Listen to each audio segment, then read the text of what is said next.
awe and wonder. And that doesn't mean that we stick our head in the sand. But what it means is finding the right motivation for our actions. Because in this world right now, there's two primary drivers of action. There's fear, and there's awe and wonder. But only awe and wonder inspires long-term action. Only awe and wonder inspires people to make sacrifice for a greater cause. Only awe and wonder motivates us to work together, to collaborate. And so we need to build this boat on a foundation of awe and wonder, because then we build that boat on a foundation of trust. And so let's all immerse ourselves for the moment in awe and wonder. And so I want you to use your imaginations. I want you to imagine that you are on board the International Space Station, and you're floating in the windowed cupola, which is on the bottom of the space station, and you're watching the Earth pass by silently at 8 kilometers per second. And as you look out, you see thunderstorms casting long shadows across the horizon as you approach one of our 16 daily orbital sunsets. And as you close in on that line below you that separates day from night, you look out at the clouds and you watch them turn to pink, and then to red, and then gray, and finally black. And as you cross into the nighttime shadow of the Earth, you gasp as all the lights of the cities and towns, all the evidence of human activity all of a sudden comes to life. You see dancing curtains of auroras that you would just marvel at the incredible thinness of our planet's atmosphere. And you would be hit not only by the sobering realization that that paper-thin layer is the planet and the unfortunate realities of life on our planet for a significant number of its inhabitants, but I also think seeing the planet from space would fill you with hope. Seeing what we can accomplish when we set aside our differences, as evidenced by the International Space Station itself, would extend your optimism. Your definition of the word home would rapidly expand to encompass the entire Earth, and for the first time, you might fully understand what it means to be part of one human family. Now, obviously, you don't have to go to space to realize any of this, but traveling to space can be the first step towards a deeper understanding of the beauty of our underlying interdependent fabric of life. Separation from the natural world enables us to become a detached witness to its splendor, its beauty, and its unity. And from space, a lot of things become clear. From space, it's clear that everything is changing. And it's not just happening in one industry or nation or region, it's happening all around the world, and it's affecting all sectors of society. As a result, the mindsets, the approaches that led us here, that led us to this moment in history, are rapidly becoming ineffective and antiquated. So we need a new map, we need a new guidepost, and that's what this is all about at the Global Social Business Summit. This is the new map, this is the new guidepost. Now, the changes we've seen are partially due to positive things, like revolutionary new technological advancements, new powerful ways to reach consumers and customers, an explosion of collaborative tools, some powered by blockchain and other distributed technologies, also AI, autonomous vehicles, 3D printing, new materials tied to the Internet of Things, and many, many other positive trends that together are completely rewriting the fundamentals of business and rewriting the fundamentals of our society.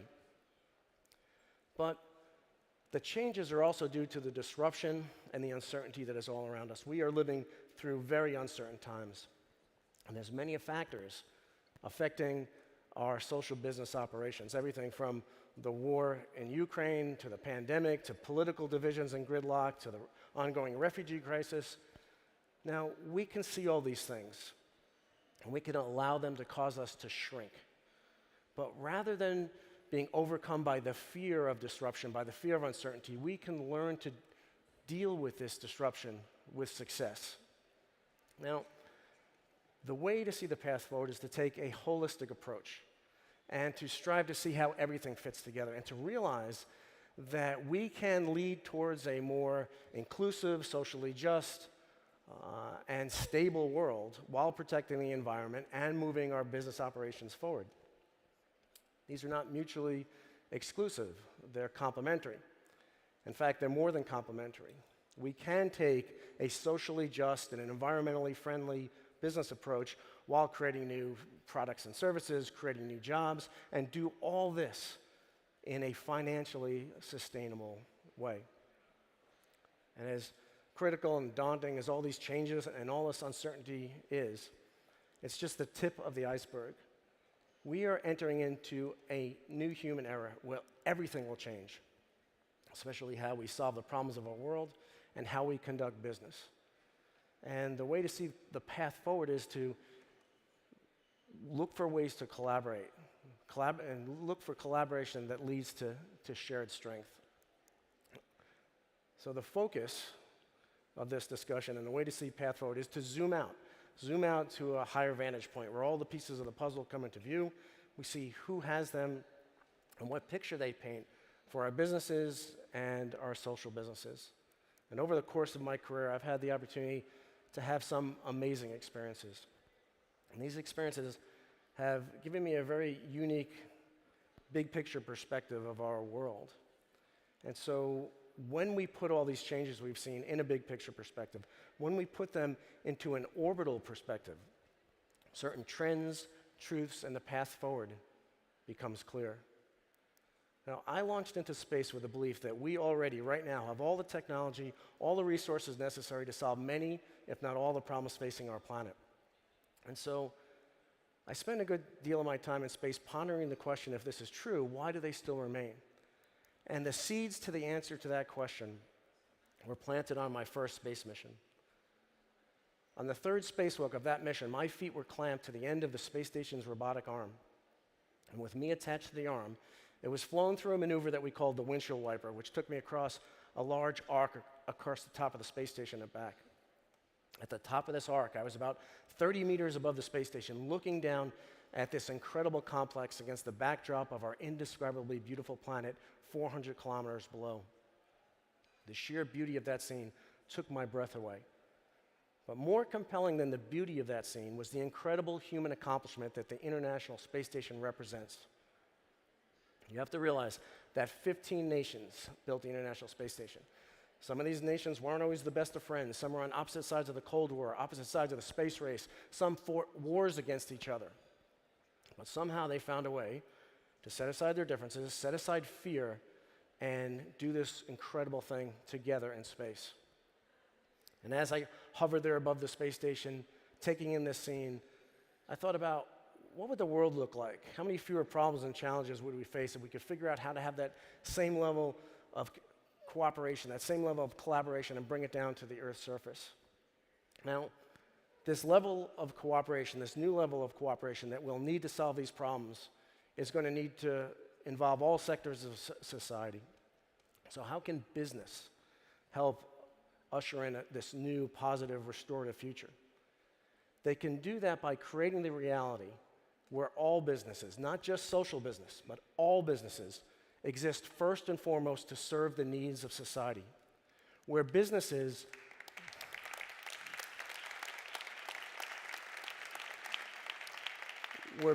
are not seen as independent entities operating in a solely self-serving vacuum, but as interdependent nodes in a fabric of prosperity where everyone has the ability to live a good life in harmony with each other and our biosphere.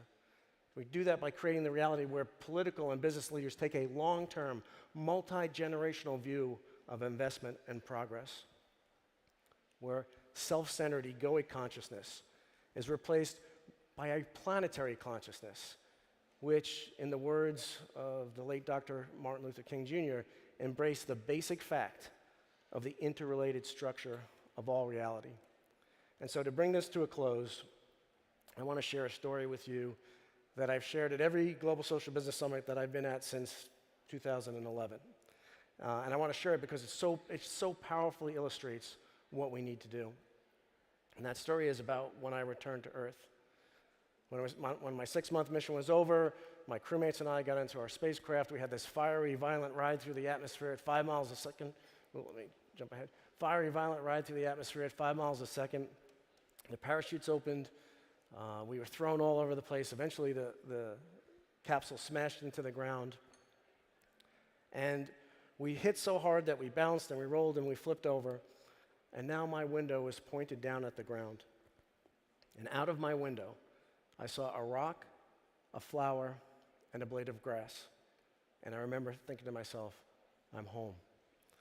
And what was really interesting about that thought is I was home, but I was in Kazakhstan. And so to me at that moment, home wasn't just Houston, Texas, where at the time my family was waiting for me to return. Home was Earth. And our definition of that word home has powerful implications for how we problem solve, how we treat each other, how we treat our planet.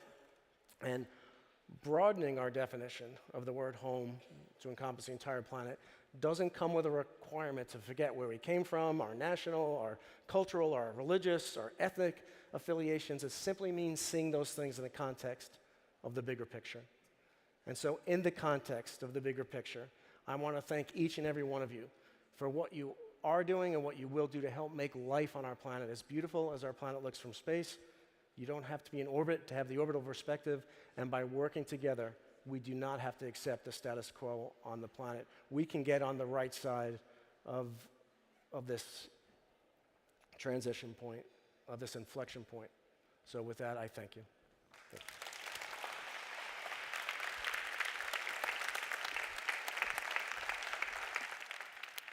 Thank you. Thank you, Ron, and welcome home. What a beautiful story, huh? What's magic, you know? Who was dreaming to be an astronaut when he was a young girl or a young boy? Who was dreaming to be an astronaut?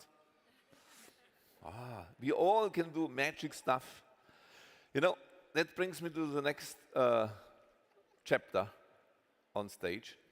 In 2009, we celebrated in Berlin the 20 years anniversary of the fall of the Berlin Wall.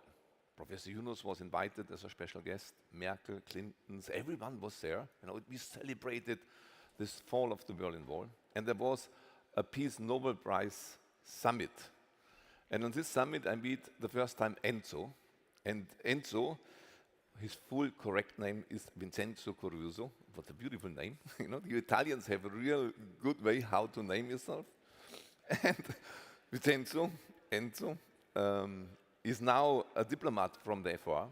But Enzo, what you did as well, you opened us the door to a very special and very unique institution on the planet. I'm born in Bavaria, Lower Bavaria. My mother had the pub next to the Catholic Church. So we all raised up how to help people having the simplicity of Christian belief in us. We love for each other. And you brought us and Professor Yunus into the Vatican. You navigate us into many people in Rome, and you brought us also, then we have a unique experience in Assisi, probably one of the most beautiful places on earth. If you talk about religion place, it's Assisi. You brought us to Assisi, and you introduced us to Enzo Fortunato, the Padre. And now I welcome you both on stage, and share your views about the economic of Francesco, and we are very happy that you're both here. Thanks a lot, then you are our friends. Thank you.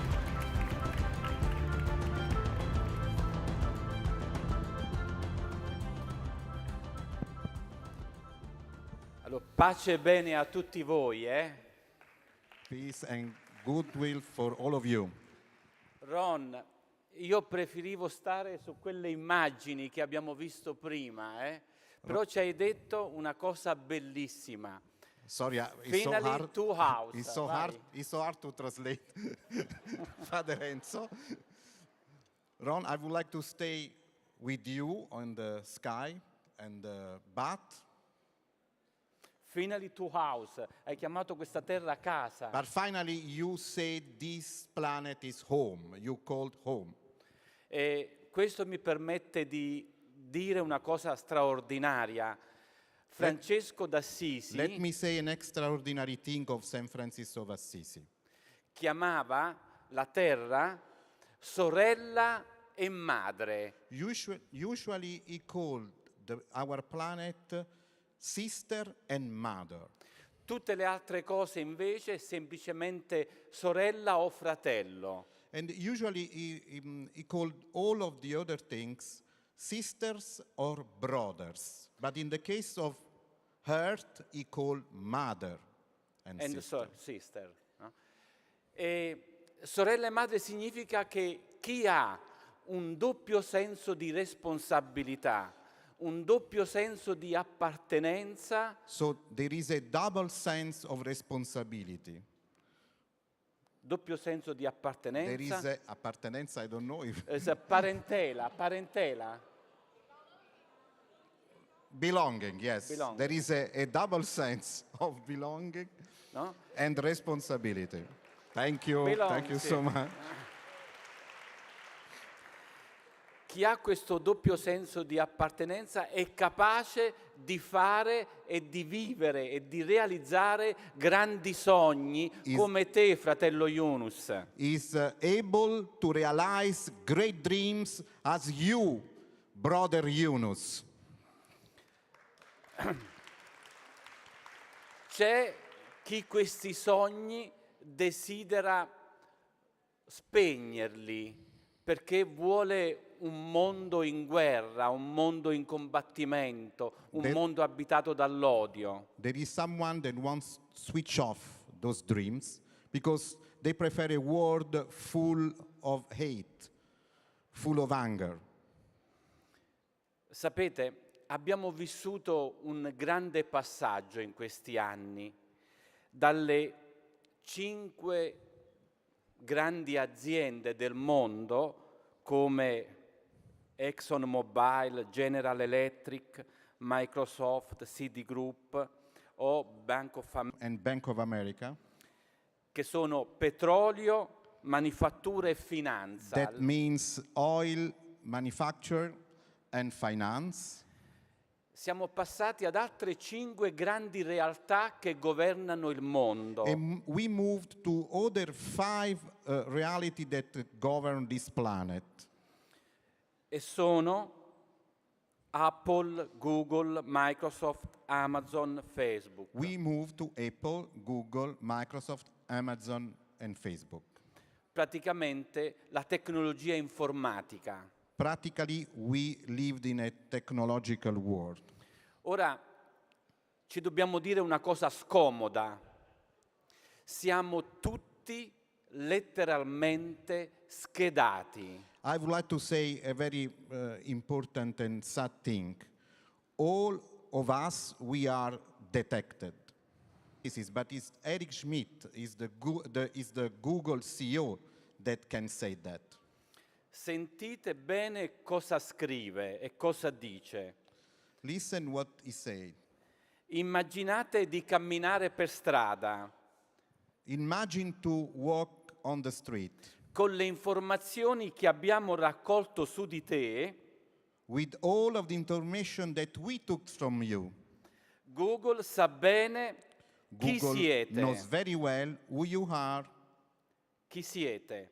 Che cosa vi interessa? what are your interests, Quali sono i vostri amici? what are your friends, Quali sono i vostri gusti? what are your desire, Quali sono le vostre opinioni? what are your opinions, E ciò di cui avete and bisogno. what you need. Queste persone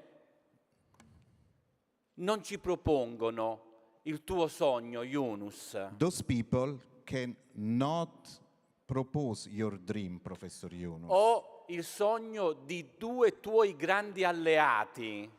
or the dream of your biggest allied. Sapete chi sono gli alleati di Yunus? You know who are Yunus allied, the best allied of Professor Yunus? Sapete chi sono? Domando a voi. You know? You know who are? St. Francis o Francis o Assisi e Papa Francesco. Papa Francesco and St. Francis.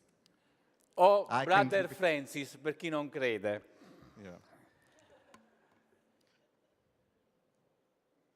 Queste persone che ci hanno schedato non vogliono i 3-0, zero Those people- disoccupazione, zero povertà, zero emissioni. Those people cannot follow. They don't want zero carbon emission, zero unemployment. Oppure Oliviero del Serming, al quale mi lega una profonda amicizia, e cioè trasformare l'aggressività in amore. Or the Oliviero's dreams that he wished to transform the hunger, the hate in pure love. Allora io consegno a me 2 risposte So I want to give to che myself condivido con voi. 2 answers that I want to share with you. La prima, First, abbiamo bisogno di recuperare il tempo che viviamo, come stiamo facendo ora. we need to rediscover the time that we are living, like that we are doing now. E non essere vittime o soggiogati della fretta. And not be victims of speed. Sapete, la fretta, questa parola che segna le nostre agende, le nostre giornate, le nostre relazioni, da dove deriva? You know that the word speed that is signing every moment of our daily life, what are the etymology of this word speed, you know? Io penso che non lo sapete. I don't think that you know that speed, Non lo sapevo nemmeno io, me too, I never knows before, Deriva dal latino is from Latin. da frictare, che significa fregare. Is from the Latin frictare, that means cheating. Fregare, cioè la fretta ci frega i sogni, ci frega le relazioni, ci frega il futuro. So speed cheat our dreams, cheat our relation, cheat our future. E allora la prima risposta è appropriamoci del nostro tempo. So the first answer, we want to have our own time. Let's have our own time. Il tempo vissuto bene. Abbiamo bisogno, è stato detto prima negli interventi precedenti, sia da Yunus che dalla relazione che abbiamo ascoltato sul lavoro che fa Yunus in Bangladesh e nel mondo. Abbiamo bisogno, e ce lo ricorda anche Papa Francesco, di toccare la vita. Vai. Second, we need to touch our life.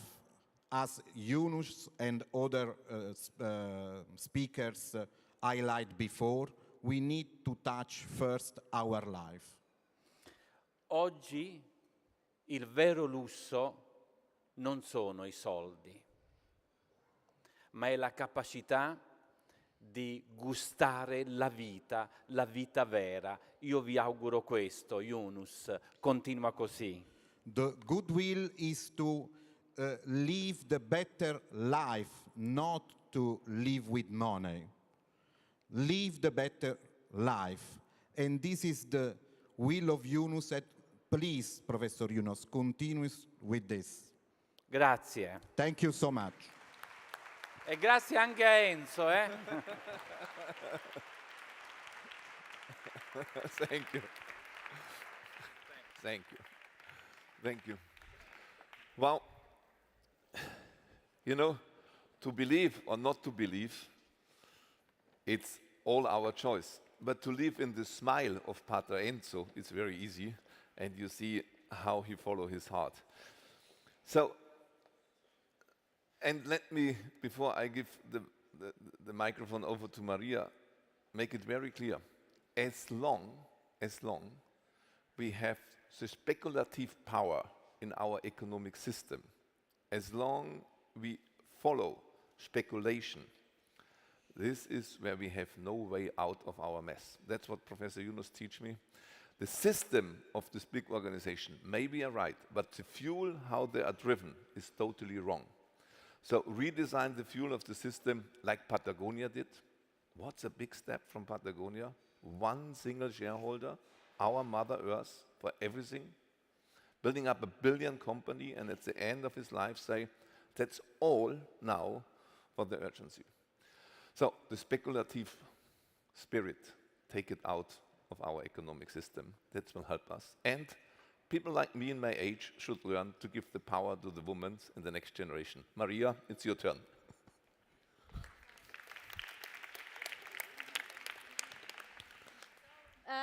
We are approaching our Tech4Good moment, and Tech4Good cannot wait, and we are like running. I had the role of a navigator to introduce some personalities from Italy, from Turin, and we invited, unfortunately, one of the two personalities I wanted to invite over, Professor Mario Calderini, could not be here because of COVID. We had the first cancellations this morning because of COVID, unfortunately. He wanted to explain more Torino social impact, but you can find more information on the tables here, and you can find the people of Torino Social Impact also at the summit. But I have the pleasure to invite over Alessandra Perazzelli. She has been an amazing woman. If I can say, she has an amazing persuader.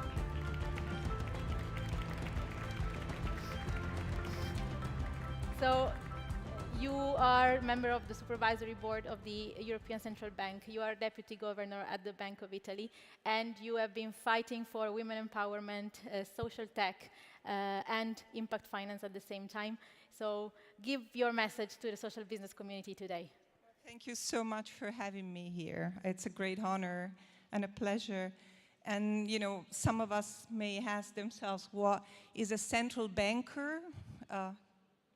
Coming to tell you, being on this stage, in fact, central banks are very, very instrumental because we make the rules and we make banks perform according to our rules. So it's extremely important that we embed into what we do every day some of the rules, some of the concepts and the ethics that you are proposing here and you've been working on for so long.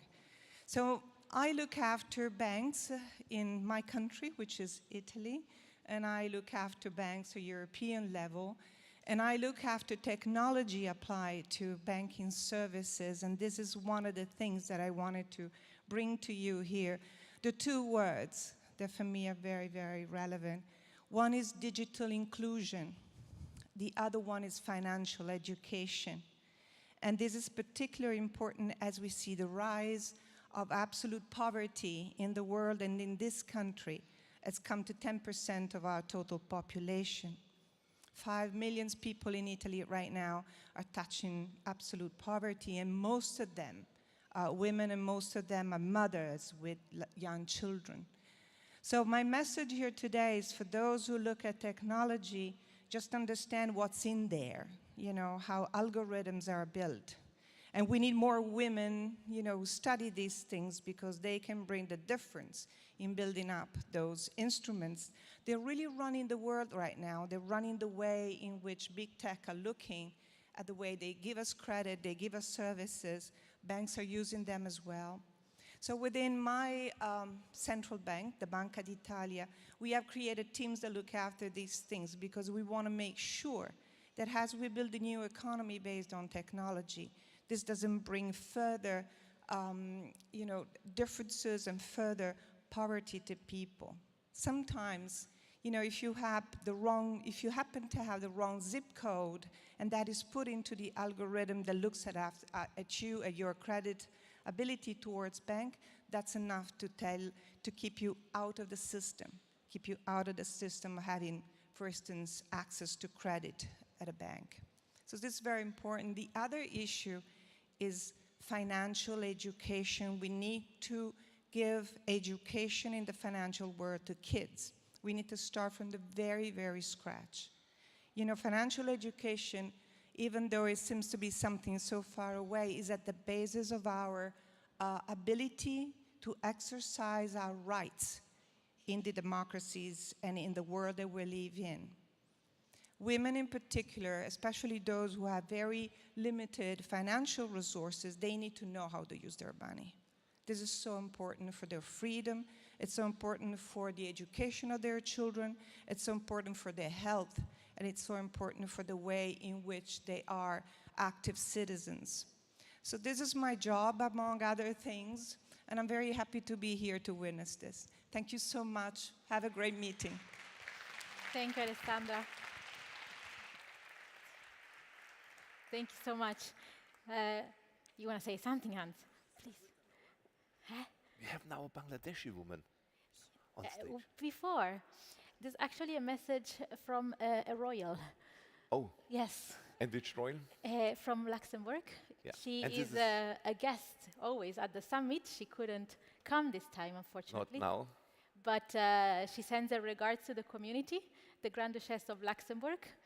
Yeah, and before we watch this, because that's where I victims on their story, she went in the 90s to Bangladesh and visit Professor Yunus and all the friends, and she tested the Grameen ladies, the tech, you know, and she was one of the first user to be on the Grameen telephone, on the telephone ladies, and when she tested it out to do so, she fell completely in love, like also Queen Sophie from Spain.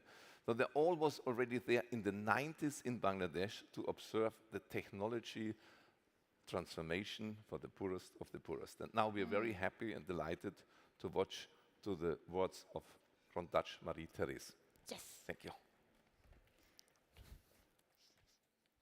Dear Professor Yunus, ladies and gentlemen, dear friends, it gives me great pleasure to be invited to address the distinguished audience participating in this 12th edition of the Global Social Business Summit here in Turin. It has been 25 years since I had the great joy of meeting Professor Yunus, and I have never lost the sense of privilege I felt the first day I met such an extraordinary person. I am convinced that the visionary concept developed by Professor Yunus over recent decades offers a chance, both for our generation and those to come, to change society in a meaningful way by transforming ideas into actions. The ambition to solve social problems by developing sustainable business projects requires courage and creativity. It is a true commitment to those in need. Above all, I have learned from Professor Yunus the importance of listening with humility to the poorest, for me, those who know best, to hearing those concerned, who know better than anyone what they need. We met today in the context of worldwide humanitarian crisis that has stretched the existing social pacts to breaking point.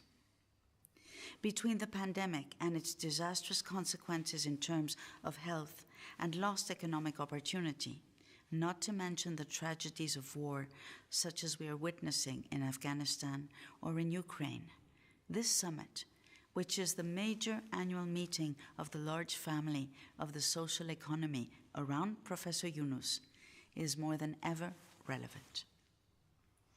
The war in Ukraine alone has generated widespread hunger and crippling inflation on a global scale. What happened last year in Afghanistan is creating hunger in the country and a poverty that it has not known for decades. In the last 2 years, extreme poverty has increased.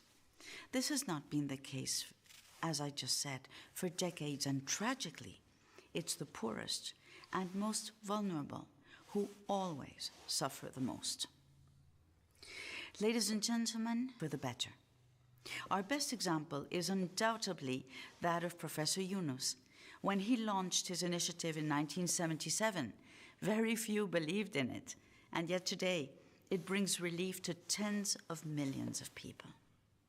With his approach, one problem, one solution, Professor Yunus has brightened the lives of 130 million people around the globe.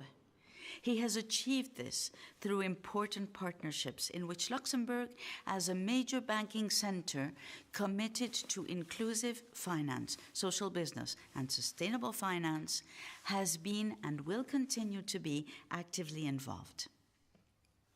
In this difficult worldwide context, Luxembourg remains a dynamic actor for change.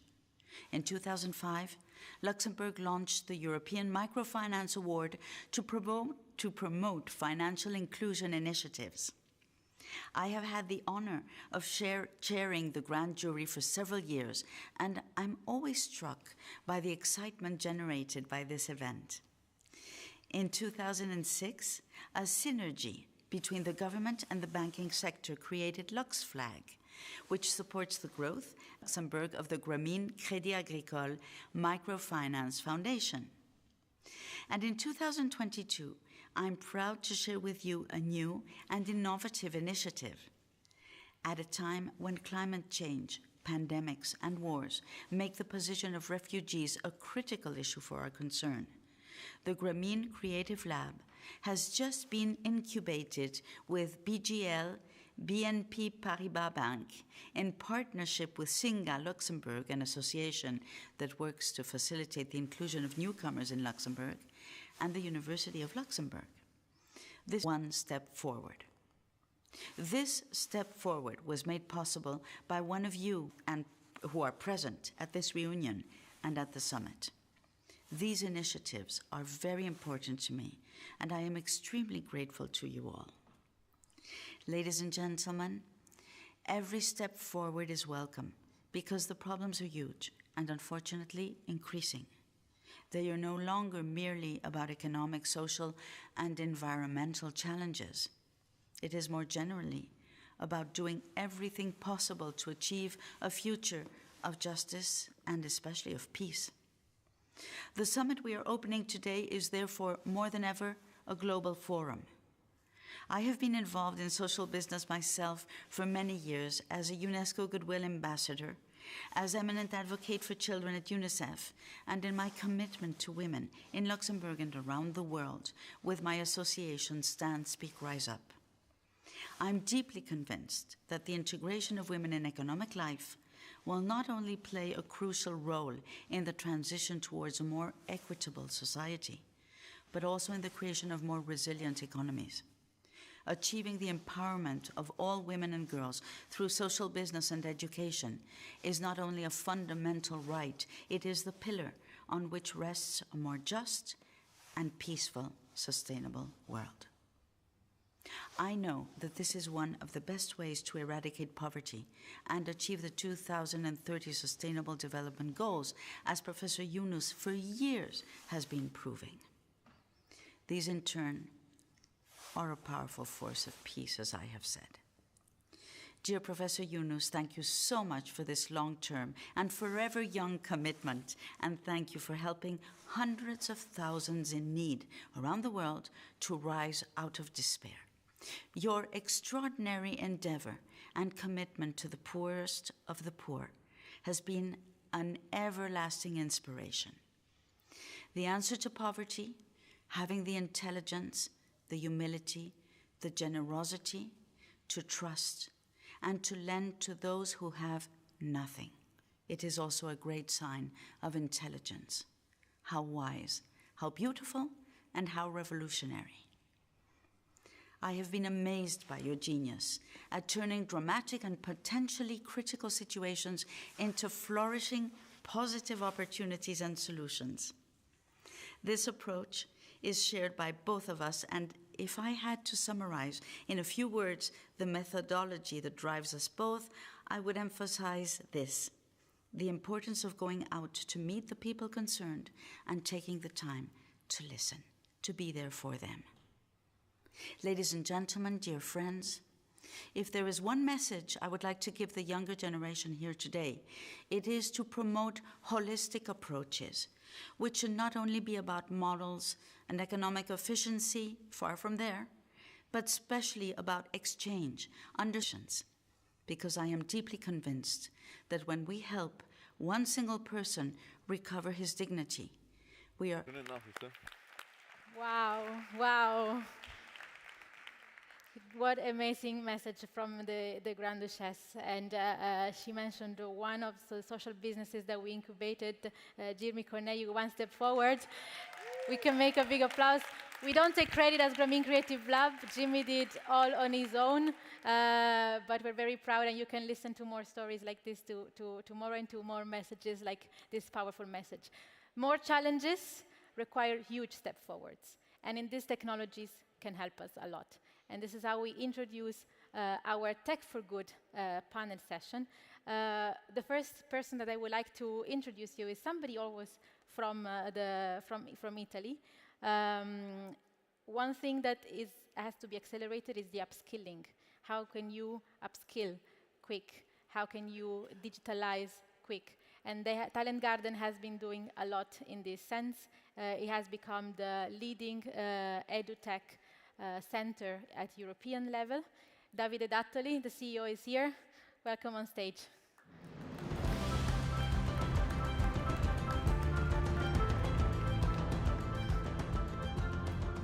So I know you have a train soon, so you can just quickly tell us how do you do it and how do you see this connection with social business and Tech4Good in what you're doing? Absolutely. I really think that for the last 20 years, when we were thinking about technology, we were mainly thinking about amazing application only to share photos or inutility things. If I think about the technology that I dream for the next 20 years, I really believe that has to be way more social and way more inclusive. Because the technology during the last years has really changed our society, every business model of every corporation. And this is creating an impact. And in order to avoid a big social issue, we need to invest into to be someone who can build the future thanks to the technology.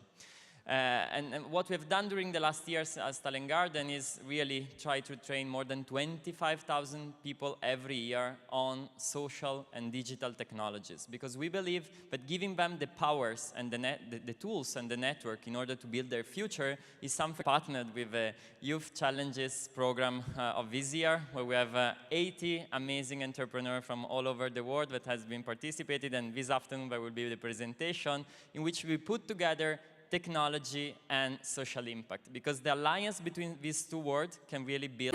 But Yeah, I think in particular for corporations to really empower and bring all of this to all their teams is something that we can build together to really bring to all the big corporations a knowledge about how to use technology, how to leverage technologies to make better social impact. thank you. Thank you so much. It was a pleasure to have you here. Thank you. Grazie. So Hans, you gave me this big duty to honor one of the personalities from the Grameen delegation, so I hope I will do it in the right way. I am a new kid in the block, so I can't wait to meet you all a bit more in deep. But I know there is somebody who has been working on digitalizing microfinance as well, and has been working with the Grameen Telecom now, Grameen Communications, there you go. She's the managing director, Sultana Naznim.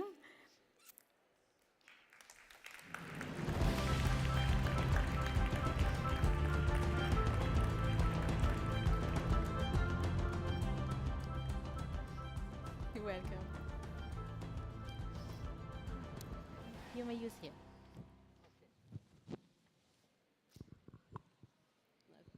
Hello, everybody. I'm from the Grameen delegation. My organization name is Grameen Communications.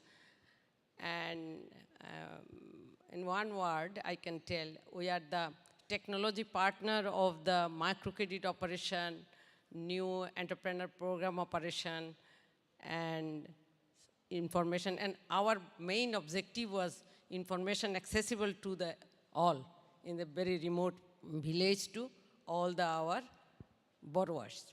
So in that context, we started developing the systems. First, I was told to develop the system for the microcredit operation. You know, microcredit operation, it is very village level, and mainly the main operation, it is in the branch level. We called it branch. So first we built a microcredit software with a limited feature, and we started with that. And our company started in 1997, and from 1997, we started developing the system. So with limited feature, we developed a very distributed system up to the, it is about 2005, 6, 7, 8. And after that, we started to develop in the cloud base.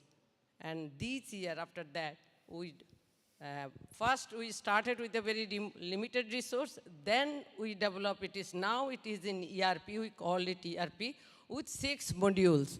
So one operation, if you want to do the operation, there are a lot of things, human resource involved, financial sections involved, and other things all are involved. So we developed that system with 6 modules.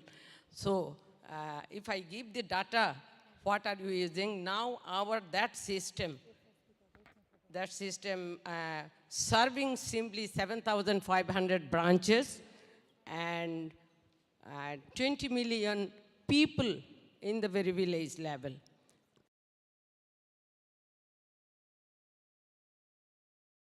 At about the 2010, we focused to the all microcredit operation, not only the ground.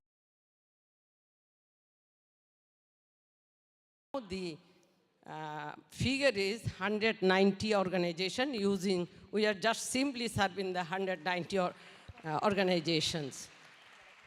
And if I mention some data, that is every day we are just handling data, 15 million every day.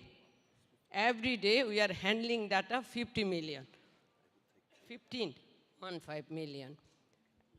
And everyday data generation, it is about 50 megabytes. Till now, from 97 to now, we have the 50 terabyte data in our repository. So this is the figure. We are handling that. And now today, everybody telling about the data science, big data, we are handling that type of data. So this is one thing. And as I mentioned, we are the technology partner. Then you know already new entrepreneur program. And we develop another system for the new entrepreneur program. This is huge, and 100,000 new entrepreneurs in live. They are doing their operation. We include a system there, one SMS-based system, and we are doing the data handling this way. It is suppose 100% of SMS every day they send there with the business data. So we are getting all the data. If it is 60%, we thought that the Nobin is okay. But if it is below 40%, then because his business is at risk. And every day we are getting this data, and after the 7 days, we publish the report to the stakeholders. This is the way we're working. As time is limited, I just mentioned another system. This is the social business pedia. Social business pedia in one place, it will be a knowledge hub. So we put all the together there, and you know all the events are happening. You can see, find even the social business summits, all agenda and everything, it is there. So I can tell you that more than business proposal, more than 100,000 Nobin proposal you can find there. So anybody around the world who want to do the social business, he can find the materials there. And all the reviews, all the papers, and all the information we put together in the social business. You know, during the COVID, there is a new agenda was the web lecture. And all the web lecture recording you can get from that. So these are the things in the technology part we have done there. And now as technology is evolving and it is every day, so we are doing our work based on the, and in connection to the global change and transform. This is we are doing in the Grameen Communication. Thank you very much. Thank you so much, Sultana. Yes. So please get the chance to mingle and get to know all of these amazing initiatives. I have three amazing speakers now to introduce, and we're going to finally sit on these chairs as well, because we have been standing, running, but we have an amazing stage that we need to use as well. So let me introduce on stage Kate Callott. Go ahead.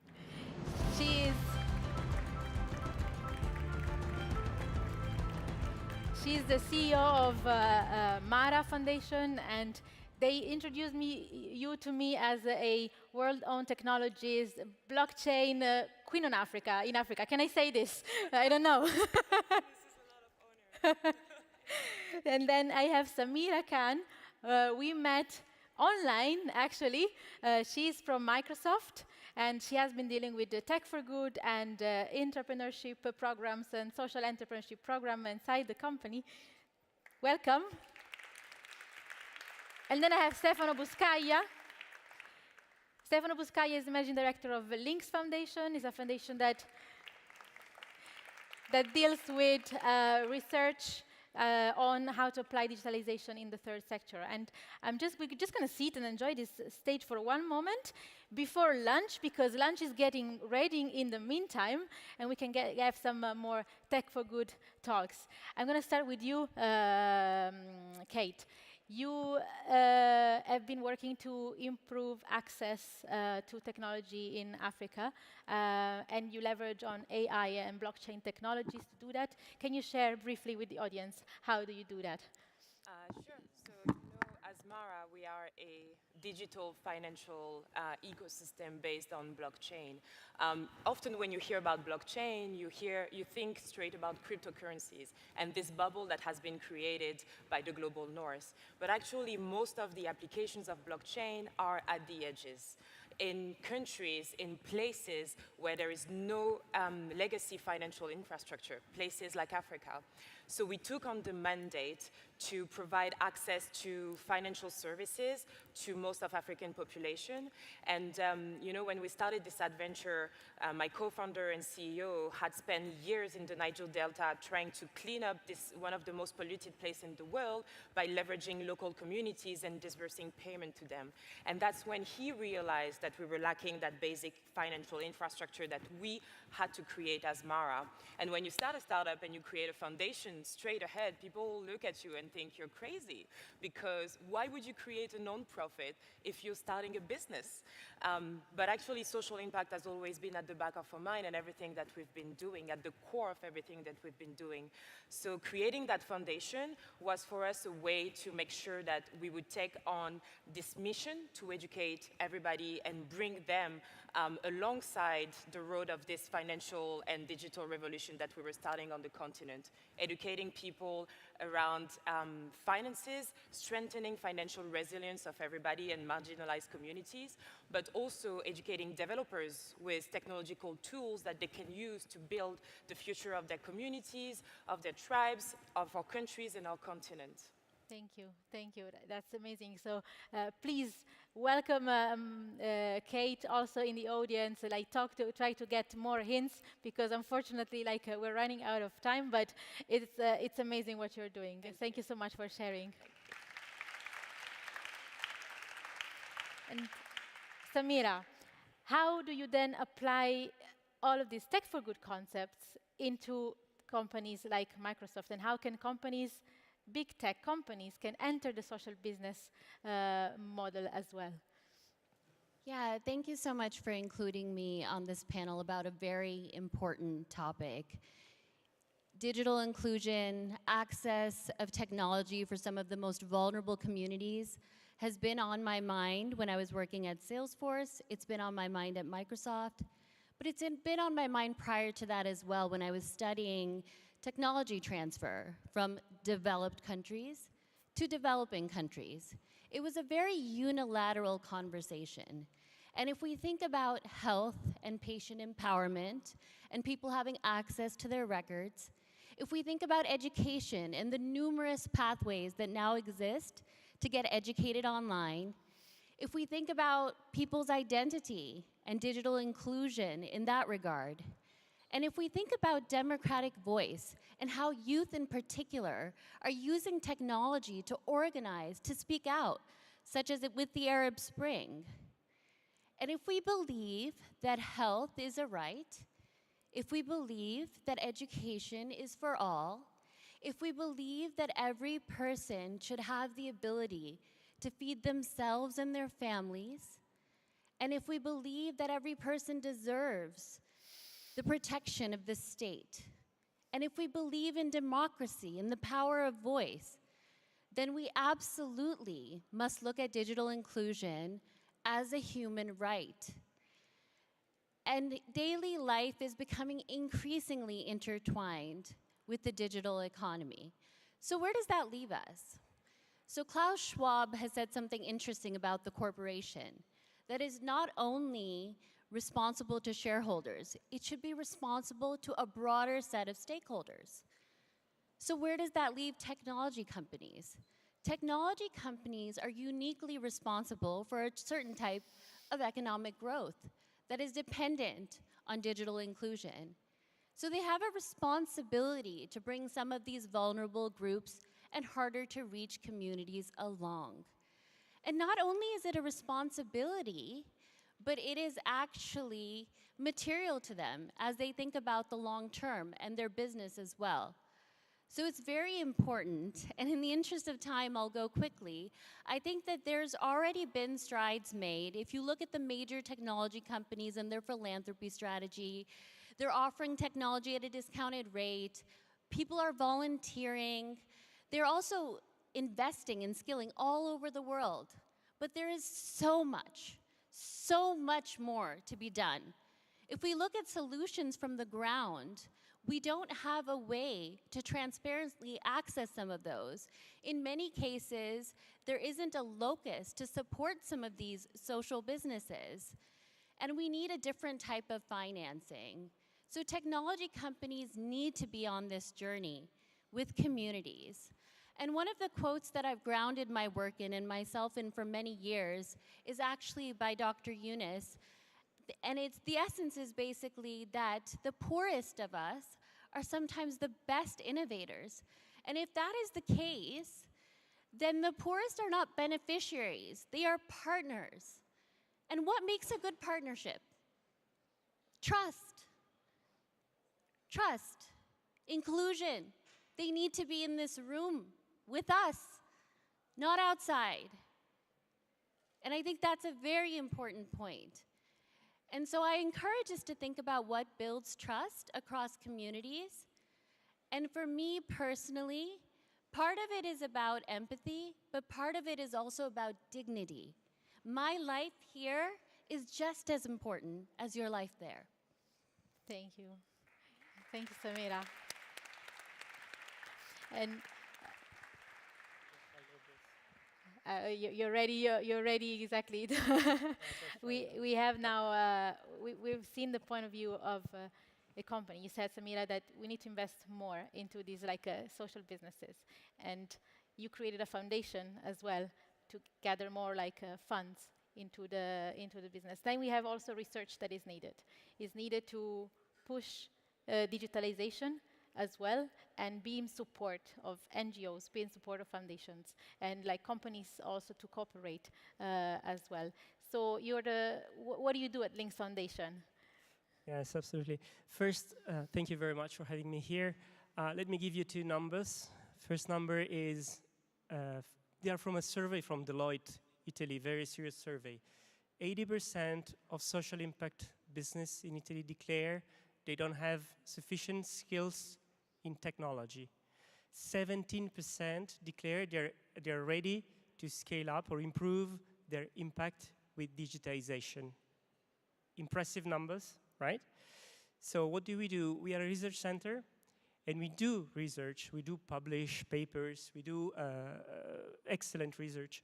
But we also have opened this social tech lab which helps us to bring technology into social impact businesses, because we do believe that scaling up those businesses is our duty, and it's absolutely essential to improve and expand the impact we want to do on this world, right?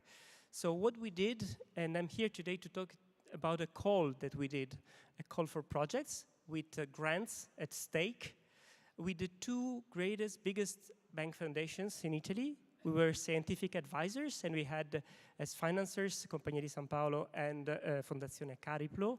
And those two bank foundations helped us, and we helped them, by the way, to create this big grant that was meant, it's called Evolutions, and it is meant specifically to bring digitization in a few axes, which is digital business, data-centered, data-based organizations, marketing and digital fundraising, and you name it, all those dimensions that are meant to improve and increase the impact of those foundations, of those social impact businesses. We had 200 applications. We selected 80 of those, and we're accompanying them with a network of 30 advisors, which are there to help those businesses to be stronger and to be more impactful with more span. That's how a scientific foundation is trying to bring into social impact business their knowledge in digital to have more impact. Thank you. And are these grants also open only in Italy, in Europe, in the world? Those grants are open in the northwest of Italy. So we are talking here about 30% basically of social business companies in Italy. So 4 regions in Italy, northwest. Thank you. Thank you. Thank you very much. And maybe one last question to Kate, since like you were very brief. And how do you see the contact with these, for example, these such grants in blockchain? How is the so to say, like, is it a florid space where there's grants coming into blockchain? How do you see it? So blockchain technology is still a technology we have barely scratched the surface of. So like I mentioned, there is this perception that this technology is still very young and immature, but at the same time, we are starting to find real use cases on the ground at the edges in places like Africa. This is why we have decided to take on this mission.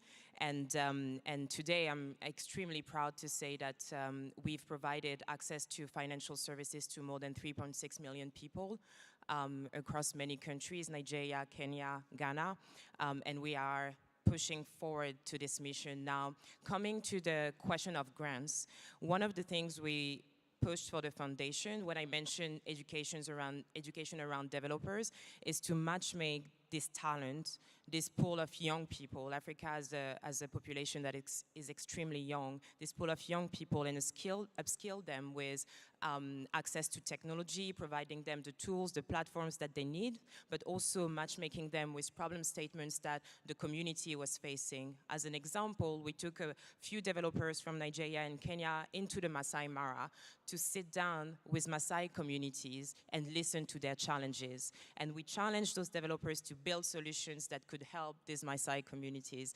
And 3 of them are now incubating their startups. They are flourishing. They're getting into a global incubator program. So for us, it's really about taking this global platform that we have access to. Being on a stage like this today for us is exceptional, but also bringing those global resources to developers on the ground and enabling them to build future businesses that can solve challenges that are uniquely African. Thank you. Well, congratulations.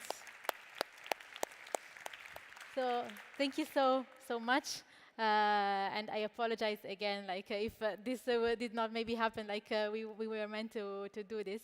But Tech4Good, for us, as Tech Professor Yunus said, the world is going at a super fast pace. Technology can really make the change, for young people, can make the change for social business too. So I hope there's going to be a lot of conversations. This afternoon, our young challengers are presenting their Tech4Good social business pitches in the open terrace. So we go for lunch. Hans, thank you so much again. Thank you. Wonderful. So, lunchtime. But how we do it? Sorry again, guys. So first of all, we need your help. So everyone have to sit down now. Can I ask the last row? Yes, all the people in the back. Can you sit down? Otherwise we can't serve you. Everyone else, there is a box under you. So first of all, you have to clean up your table now. There's an empty box under your table. And there's another a box under your table. And you all have to prepare now your tisch table. So can I have the camera with me? So where's the camera? So let's have a look here. Giuseppe, you find it. So clean up the table. Okay, super. So you have to clean up everything on the table. Also on Professor Yunus' table, on the Lavazza table. So there is a box under you. Can be the camera with me and more light? Yes. So, here we are. Can I help you? You have a box here under the table where everything is in. Here, you see it. So, okay. Put the box on and prepare it like you have a table at home. Okay. Let me see. Can I have the camera? So, did you find everything under? So you have to prepare it. You did it already. So do it nicely, like you do it at home. Put everything right on order, and put everything what you not need under the table. Okay. So you're ready here. So put the dummies down like you have it at home. Put all the rubbish, make it a nice table for every one of you. Okay. And then put the box back.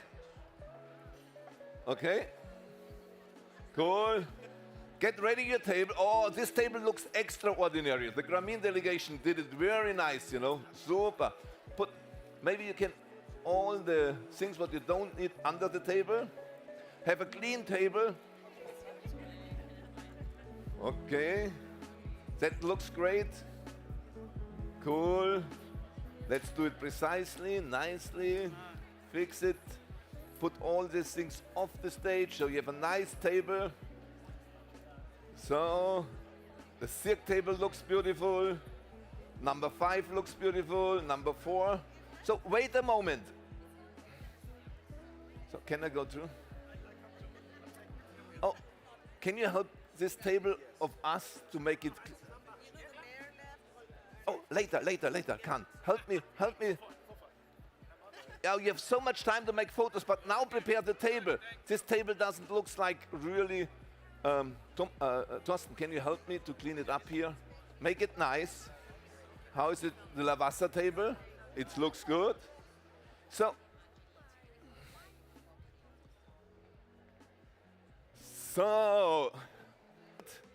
and may you all stand up now?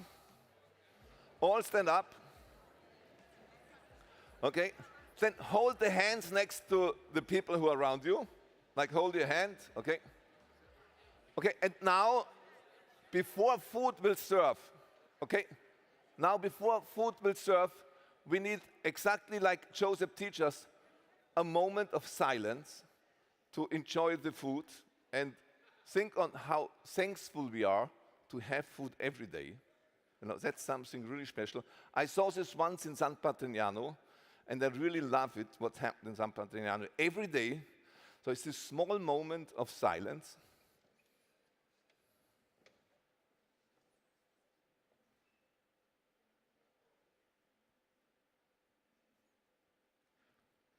Thank you, bon appetit.